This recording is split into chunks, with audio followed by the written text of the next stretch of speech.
오늘 함께 묵상하실 말씀은 열왕기상 19장 말씀입니다. 제가 좀 정정할 게 있습니다. 우리 이 17장 제가 설교하고 할 때 이 아합 왕을 북이스라엘의 마지막 왕이라고 제가 그렇게 말씀을 드렸던 것 같아요. 그런데 제가 좀 착각해서 말씀을 드렸습니다. 아합 왕은 북이스라엘의 7번째 왕이고 마지막 왕은 호세아 왕입니다. 그리고 아합 왕은 이 하나님을 돌아서서 아주 하나님을 진노하게 했던 왕으로, 대표적인 왕으로는 꼽히는 왕입니다. 이 아합 왕과 지금 이 엘리야, 선지자 엘리야가 이제 대치하고 있는 상황입니다. 이 18장에 어떤 일이 있었나요? 어제 말씀에 18장에는 엘리야가 이 바알의 선지자 450명과 아세라 선지자 400명과 다 모아놓고 그곳에 제단을 쌓고 우리가 기도해서 이 불로 응답하시는 분이 진짜 신이니까 우리 이제 그분만 섬기자라고 해가지고 제단을 쌓고 이 850대 1로 그곳에서 하나님께 구합니다. 바알의 선지자들이 쌓은 그 제단에는 아무 변화가 없었지만 이 엘리야가 쌓은 그 제단 위에는 하나님이 불로 응답하셔서 그 제단에 불이 활활 타오르는 역사가 있었습니다. 그래서 바알의 선지자들을 다 죽였죠.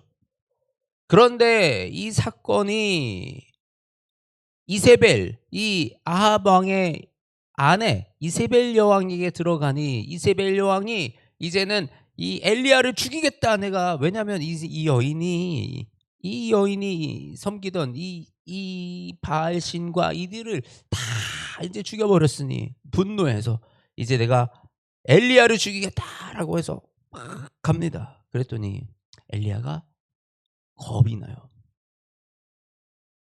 도망갑니다. 그리고 숨어서 하나님 앞에서 뭐라고 그러냐면 죽기를 원합니다. 내가 죽기를 원하여 이르되 여호와여 넉넉하오니 지금 내 생명을 거두시옵소서. 전형적인 우울증의 증상입니다. 우리가 이 믿는 사람들이, 특히 목사님들이 우울증에 걸리고 또 내가 진짜 하나님에게 열심히 얻고 하나님에게 믿음으로 최선을 다해서 나아가는데 내 삶 가운데 이렇게 낙심이 찾아오고 두려움이 찾아오는 시간이 없을까요? 분명히 하나님은 살아계시며 하나님은 역사하시며 하나님은 이 세상을 지으셨으며, 우리 어제 말씀 속에서 제가 했던 설교잖아요. 그 하나님이 누구신지를 알면 이 세상에 내가 두려울 것이 무엇이냐. 맞아요. 우리가 그런 믿음 가지고 걸어 나아가요. 그런데 우리는 사람이잖아요. 우리는 그 하나님의 위대한 능력을 내가 가지고 있진 않잖아요.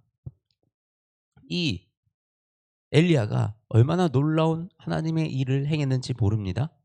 그 놀라운 하나님의 일을 행했는데 방금 850대 1로 싸우며 기도했더니 하나님이 3년 반 동안 비가 내리지 않던 그곳에 비를 내리셨는데 이처럼 하나님의 능력을 경험했고 내 기도에 응답하셨고 그 하나님이 살아계심을 바라봤고 죽은 아이를 살렸고 그랬던 엘리야도 나를 해하려는 현실, 아세라 여왕이 지금 나를 죽이려는 그 현실을 마주하니 그 현실 앞에서 두려움이 밀려오는 것입니다.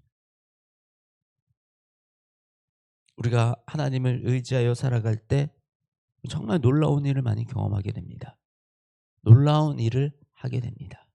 그런데요, 어떻게 이 문득 현실을 마주하게 되잖아요. 갑자기 두려움이 밀려올 때가 있습니다. 너무 두려워요. 하나님이 나에게 복을 주셔가지고 이런저런 사역을 맡고 일을 많이 맡을 때가 있습니다. 그런데 어느 날 보니까 너무 무거워요. 하나님이 용기를 주셔서 회사 안에서도 내 갈 길을 걷고 나는 줄도 안 서고 윗사람들한테 아부도 안 하고 내가 올곧게 내 갈 길을 갑니다. 그래서 그 일을 통해서 하나님이 나를 세우시고 복을 주세요. 그런데 어느 날 쟤는 내 편도 아니고 네 편도 아니고 이러면서 회사 정치적으로 막 뒤에서 나를 욕하는 사람들이 생기고 나를 비방하고 비난하고 어느 순간 내가 주눅이 들고 두렵고 숨고 싶고 이곳을 떠나고 싶고 우리가 그런 마음이 드는 것이 믿음이 없는 것이 아니라 너무나도 당연하다. 그런 마음이 들 수 있다라는 것을 오늘 이 엘리야를 통해서 우리에게 말씀하여 주고 계십니다. 우리가 아무리 믿음이 있어도 우리가 아무리 그 하나님을 경험해도 그 위대한 선지자 엘리야조차 이렇게 숨어서 도망하여 이제는 죽기를 원하나이다 라고 말하고 있는 이 상황을 마주하고 있는 것입니다. 그때 하나님이 사람을 보내서 천사를 보내서 뭐라고 하냐면 먹으라. 그를 어루만져면서 그에게 이르되 일어나서 먹으라. 일어나서 먹으라. 내 갈 길을 다 가지 못할까 하노라. 라면서 천사를 보내서 위로하시고 먹이시는 하나님을 우리가 만날 수 있습니다. 우리가 이 성경을요 단편적으로만 보면요 막 몰아치게 돼요. 하나님이 역사하시니까 가라, 두려워하지 말아라, 해라. 예, 제가 많이 하는 설교들입니다. 그런데요 항상 성경은 이면과 저면을 동시에 말씀하고 있다는 사실을 우리가 기억하기 원합니다. 그렇지만 지치고 힘든 자에게 가라 이러는 것이 아니라 어루만지고 먹이고 쉬어서 다시 갈 수 있는 힘을 공급하여 주는 것도 그것이 중요한 우리의 역할이기도 하고 그것이 또 교회이기도 하다는 그 사실을 우리가 기억하기 원합니다. 우리 말씀에는 항상 균형이 있어야 됩니다. 우리가 언제까지 회복만 하고 있을 수는 없습니다. 회복된 자들은 일어나서 또 달려서 하나님의 용맹한 용사들이 되어 나아가는 것까지 우리가 바라보아야 하는 것이죠. 그러나 분명하게 우리 가운데 회복이 필요한 영혼들에게 달릴 것을 얘기하는 것이 아니라 그 한 영혼들이 충분히 쉬고 회복하여 일어설 수 있게끔 도와주는 그 역할, 그리고 그 뒤에 훈련시켜서 이들이 하나님의 용사로서 용맹하게 나아갈 수 있게 하는 그 역할, 우리가 이런 역할을 이 균형 있게 맡아서 하는 그런 교회가 되어지기 원합니다. 그리고 바로 그런 신앙이 우리의 신앙이 되어지기 원합니다. 그리고 바로 이런 말씀들을 통하여 우리의 삶 가운데 문제들을 하나님 앞에서 내려놓고 하나님께 물으며 이 말씀으로 힘을 얻어서 나아가는 저와 여러분들이 되시기를 원합니다. 이렇게 하나님이 천사를 보내서 먹이시고 회복하게 한 다음에 그 다음에 엘리야는 또 다시 나아갑니다. 40주 40야를 참 극단적이에요. 그죠? 이렇게 위로하시고 회복하게 하시더니 40주 40야를 또 가게 하십니다. 그래서 그곳에서 하나님이 또 다시 엘리야에게 할 일을 알려주시는 것입니다. 가서 아람의 왕을 세우고, 아니 도대체 이 이스라엘 그 선지자가 당시 아람이 얼마나 강국이었는지 모릅니다. 아람의 왕에게 기름을 부어서 왕을 세우라 하고, 또 예후에게 기름을 부어 이스라엘의 왕이 되라 그러고, 사밧의 아들 엘리사에게 기름 부어 대를 이어 선지자가 되게 하라.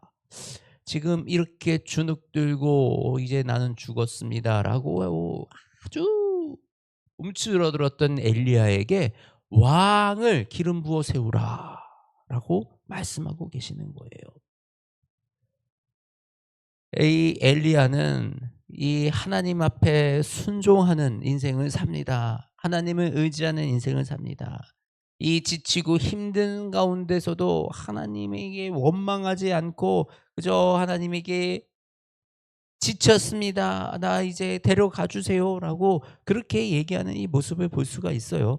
이처럼 엘리야는 하나님 앞에 서 있기 위해서 부단히 노력하며 하나님만 붙들고 살아갔던 그 사람인 것을 우리가 알 수가 있습니다.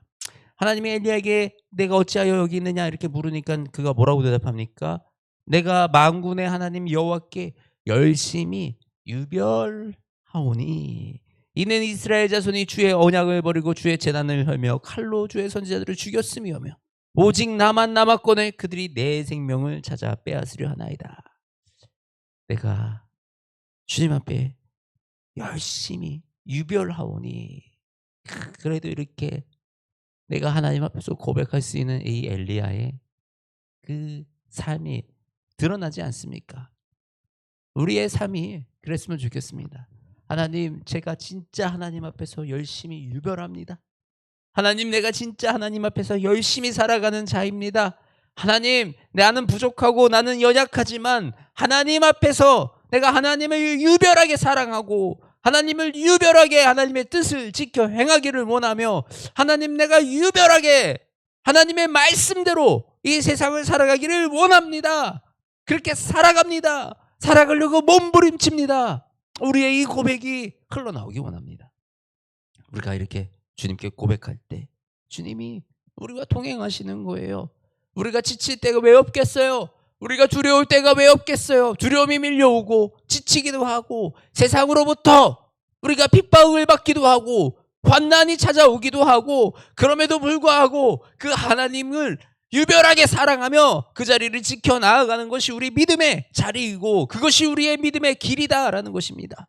우리가 그 믿음을 걸을 때 우리가 위대한 일을 하기 원하는 것이 아니라 위대하신 하나님이 우리가 그 길을 걸을 때 우리에게 명하시어 우리에게 위대한 일을 감당할 수 있도록 하신다라는 것입니다.